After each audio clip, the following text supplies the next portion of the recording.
Ish zyrtar të lartë të Ministrisë së Shëndetësisë me në krye ish sekretarin permanent Ilir Tolaj akuzohen nga prokuroria ndërkombëtare se gjatë periudhës 1 janar të vitit 2009 deri në fund të dhjetorit të vitit 2011, duke anuluar tendert pa arsye të mirëqenia, kanë lënë pa barna pacientët të cilët vuanin nga smundje të rënda kanceroze. Dyshohet se këto anulime të tenderve bëshin me qëllim të përfitimit material nga kompanitë që tenderonin.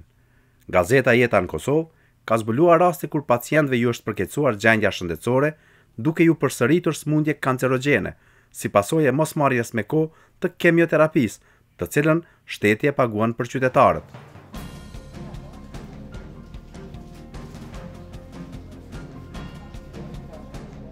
Ish punonjësi i PTK-s 62 vjeçari Agim Ilazi, që aktualisht po trajtohet jashtë Kosovës, ka thënë se sëmundja i është rikthyer për shkak të mungesës së citostatikëve. Për 3 vjet rresht, ai do të duhej të përdorte kemioterapi, por ky pacient nuk ka mundur të siguroj atë terapi deri në fund. Besoj që tumori nuk do të më ishte paraqitur edhe një herë nëse kisha vazhduar me terapi deri në fund, ka thënë Ilazi, i cili për 14 muaj sa ka marrë terapin, është detyruar që ta blej atë.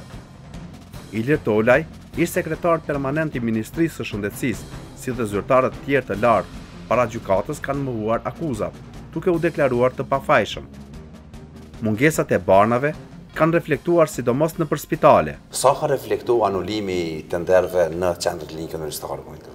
Marrë në përgjithësi nga pas lufta e tutje, Qendra Klinike Universitare e Kosovës nuk ka arritur që të furnizohet 100% me barnat e listës esenciale dhe natyrisht ata që në këto raste më shumë të evojnë mungesën e barnave nga lista esenciale janë pacientët që trajtohen në QKK.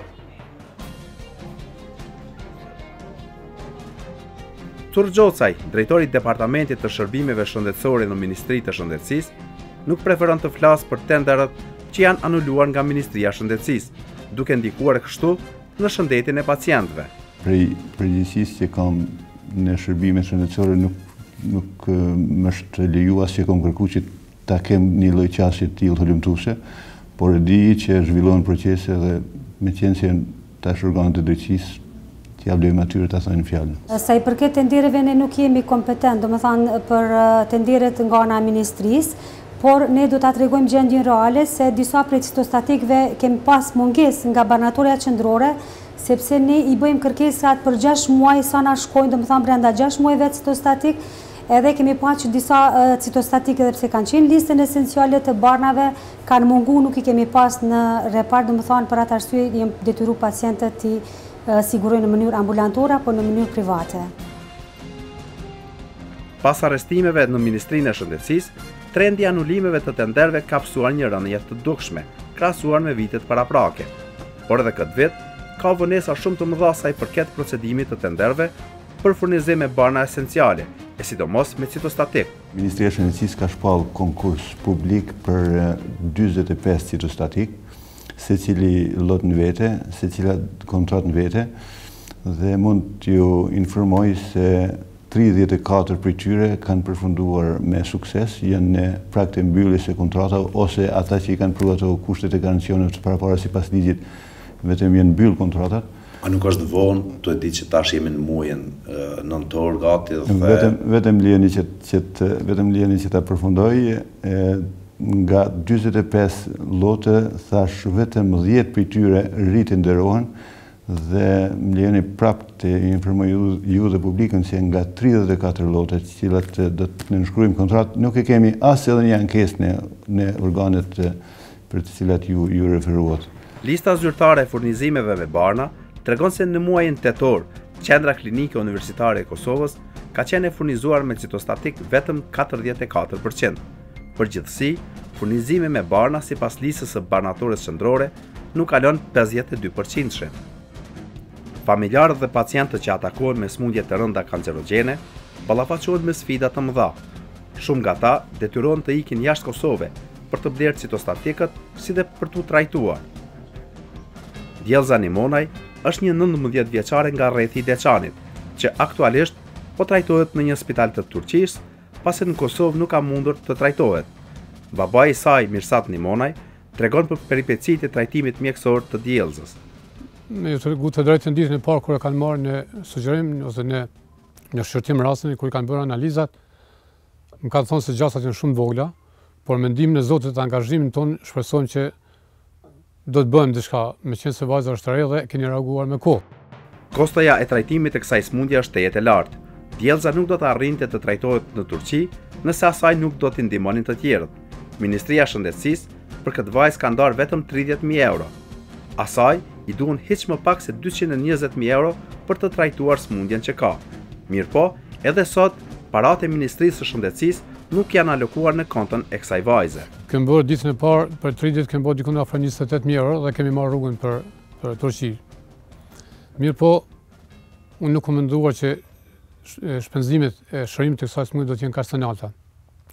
Sipas paralogërisë dhe paramasjes që ata më kanë ofruar për shërimin e kësaj sëmundje që do të qëndrojë spaku 6 muaj, do të jenë dikun afër 220.000 euro, para të cilat janë e pamujtë një familje me standarde të Kosovës me ka përsi. Derisa nga Ministria e Shëndetësisë zhagiten procedurat për trajtimin e pacientëve, ka të atill që nuk presin shërimin. Mos sigurimi me kohë i citostatikëve, sipas mjekëve, paraqet rrezik potencial për shëndetin e pacientëve. Pasi që në Kosovë shpesh nuk gjenden citostatik, disa prej tyre, atëherë detyrohen ata të shkojnë në vende tjera jashtë Kosovës për të siguruar. A rrezikon shëndetin vonesa e trajtimit të pacientëve? Normalisht do ta siguron, sepse sa më herët që fillohet me kemioterapi, normalisht edhe suksesi i tyre është më i madh. Pa, është rrezik për shëndetin e pacientit nëse terapia nuk vjen me kohë dhe nëse pacienti nuk trajtohet me kohë? Normalisht rrezikohet nëse nuk fillohet me kohë. E në spitale, ka dhe të atill që s'ka kusht t'ju siguroj terapinë. Aty pash edhe fëmijë tjerë, po më shumë që më la përshtypje ishte edhe një djalë 18 vjeçar, që ishte shtinë në spital dhe ne posa me datën 23 tërhoqëm vajzën për aty reparti. A djalë ishte në një karrosi në repartin hematologjik të Prishtinës. Dhe a djalë vonë të 5 muaj leukemisë dhe unë motra që ishte në përkujdesje në pas si familje shumë të mërzitur, në pyetje tha pse mërzitni kaq shumë. Po është normal mërzit për një sëmundje kaq rëndë që kish godit vajzën tonë. Mirë po, motra u kthye dhe më drejtua me gisht. Tha ja, a shihni atë djalë që është në atë karrikulën?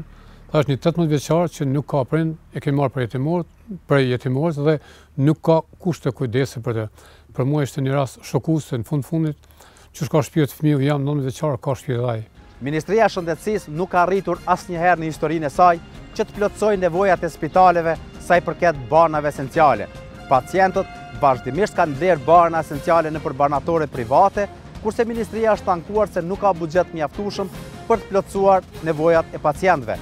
Mirëpo, shpeshherë ka pasur edhe raste kur janë vonuar tenderët me qëllime të caktuara apo janë blerë bana me çmime shumë më të shtrejta se sa në treg nga vetë qeveria. Për Jetën Kosovë, Alban Selimi.